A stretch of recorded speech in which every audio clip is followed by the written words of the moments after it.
할렐루야. 오늘도 길 위에 말씀이 오신 여러분 사랑하고 축복합니다. 오늘도 말씀이 힘이 되는 하루가 되길 원합니다. 오늘 본문은 민수기 16장 36절에서 50절입니다. 제가 봉독하도록 하겠습니다. 여호와께서 모세에게 말씀하여 이르시되 너는 제사장 아들 엘리아살에게 명령하여 붙은 불 가운데에서 향로를 가져다가 그 불을 다른 곳에 쏟으라. 그 향로는 거룩함이니라.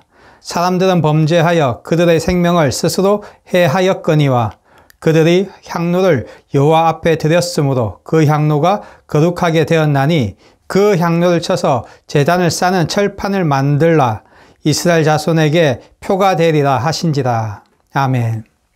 여러분, 우리가 인생을 살다 보면 문제를 늘 눈앞에 보이는 것에서 찾게 되죠. 몸이 아프면 병이 문제고 사람들과 갈등이 생기면 저 사람이 문제라고 생각하고 경제가 힘들어지면 어떻습니까? 돈이 없어서 그렇다고 느껴지죠. 그런데 오늘 본문에서 하나님은 전혀 다른 시선을 보여주십니다. 고라와 무리가 심판받은 직후 백성들이 또 모세와 아론을 원망했을 때 하나님은 곧바로 백성들 가운데서 전염병을 내리셨습니다. 이건 단순히 육체적인 질병이 아니라 하나님의 공의가 실현되는 심판의 방식이죠. 우리는 오늘 말씀에서 전염병으로 사람을 심판하시는 무서운 하나님을 볼 수 있습니다. 그런데 하나님이 진짜 다루시고 싶으신 것은 그들의 내면 깊이 있는 제약된 마음입니다. 즉 하나님이 이스라엘 백성들 사이에 전염병을 내린 것은 그들의 불순종과 회개하지 않는 마음 때문이죠. 사실 하나님의 심판으로 땅이 갈라져서 떨어져 죽은 고라를 눈으로 보고도 여전히 회개하지 않고 질투와 불순종에 대한 마음이 백성들 안에 남아 있었던 겁니다. 그러니까 이 말은 겉으로 보기엔 모세와 아론에게 불만을 품은 말 몇 마디처럼 보이지만 하나님 보시기엔 그건 단순한 불평이 아니라 하나님의 통치를 거부하는 심각한 죄였던 거죠. 이 말씀을 통해 하나님은 오늘 우리에게 이렇게 말씀하십니다. 지금 너희가 겪고 있는 문제는 단지 증상일 뿐이다. 진짜 병은 너희 마음속에 깊이 자리 잡고 있는 죄다. 여러분, 혹시 우리도 비슷하지 않습니까? 겉으로는 잘 지내는 것처럼 보여도 내 안에 불만과 비교하는 마음, 교만과 무관심이 조금씩 자리 잡고 있지는 않습니까? 그게 바로 하나님이 보시는 문제의 본질이라는 거죠. 여러분, 죄는 절대 가만히 있지 않습니다. 처음엔 아주 작은 불만에서 시작되죠. 왜 모세는 저렇게 하지? 왜 하나님은 저렇게까지 하시지? 겉으로 말은 안 하지만 속에서는 이런 생각들이 자꾸 마음을 흔들기 시작합니다. 그리고 그 생각은 어느새 주변 사람들에게 나의 불만을 퍼뜨리죠. 이건 좀 너무하지 않니? 꼭 이렇게까지 해야 되겠어? 이런 말들이 또 다른 사람의 생각을 흔들어 놓습니다.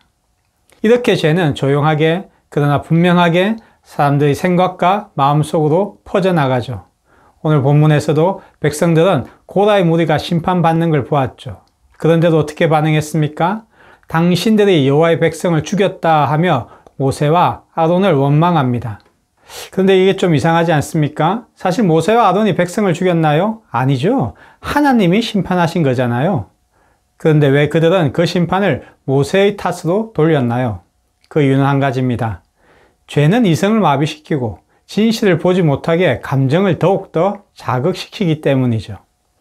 여러분, 우리의 삶에도 이런 일이 있지 않나요? 내가 직접 불순종하지 않아도 불평하는 말을 계속 듣다 보면 나도 모르게 불만이 생기고 하나님의 뜻이 불공평하게 느껴질 때가 있죠. 이게 바로 죄가 퍼져나가는 방식입니다. 눈에 보이는 행동보다 더 무서운 건 내 마음속에 스며드는 그 죄입니다. 그래서 하나님은 공동체 전체가 깨어 있어야 한다고 하신 거죠. 왜냐하면 죄는 은밀하게 그러나 집요하게 퍼지기 때문입니다. 여러분 상상해 보세요. 지금 백성들 사이에는 전염병이 펴져 있고 사람들이 하나둘씩 쓰러지고 있습니다. 눈앞에서 가족이 죽고 이웃이 죽어가는데도 아무도 그것을 멈출 수 있는 사람이 없습니다. 모든 백성이 속수무책이었죠.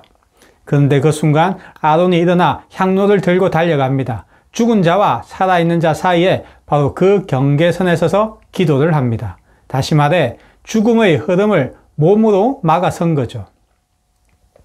하나님의 진노와 심판 사이에서 자신의 기도로 생명의 길을 낸 것입니다.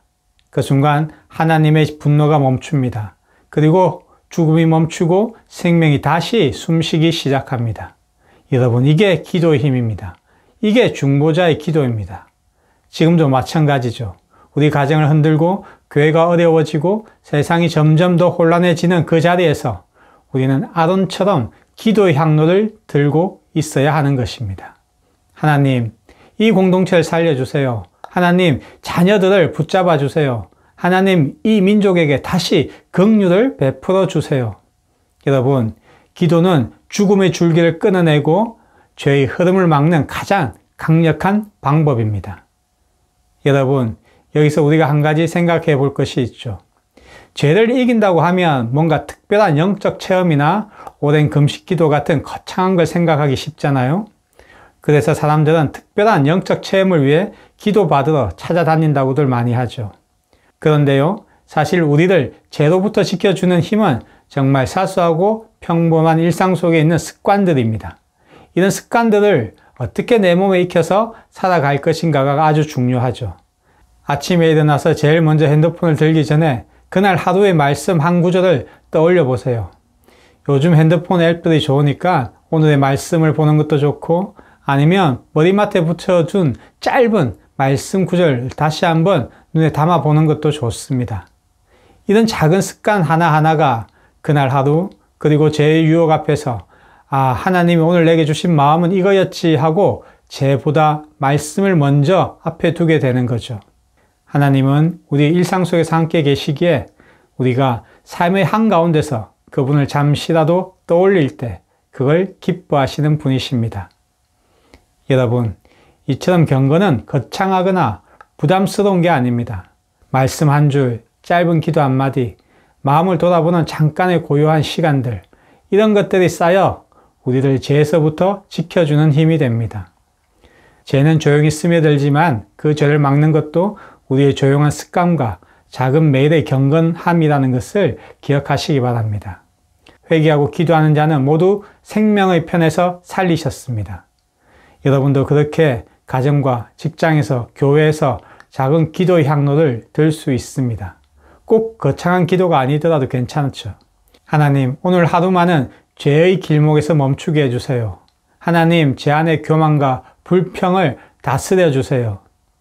이 짧은 기도가 여러분의 삶과 공동체를 살리는 통로가 될 줄 믿습니다.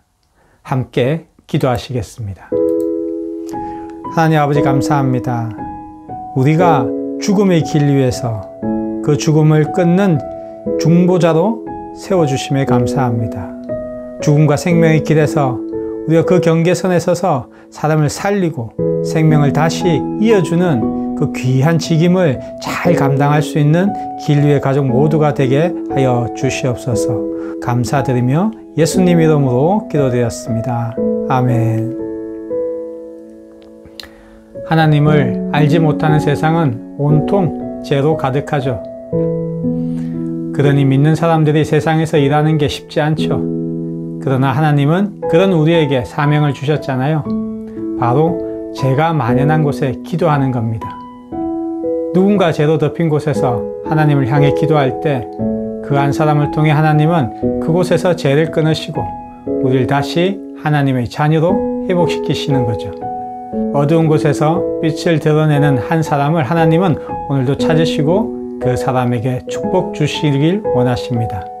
저는 길류의 가족 여러분이 모두 그런 사람이 되었으면 좋겠습니다. 오늘도 힘내시고 사랑하고 축복합니다.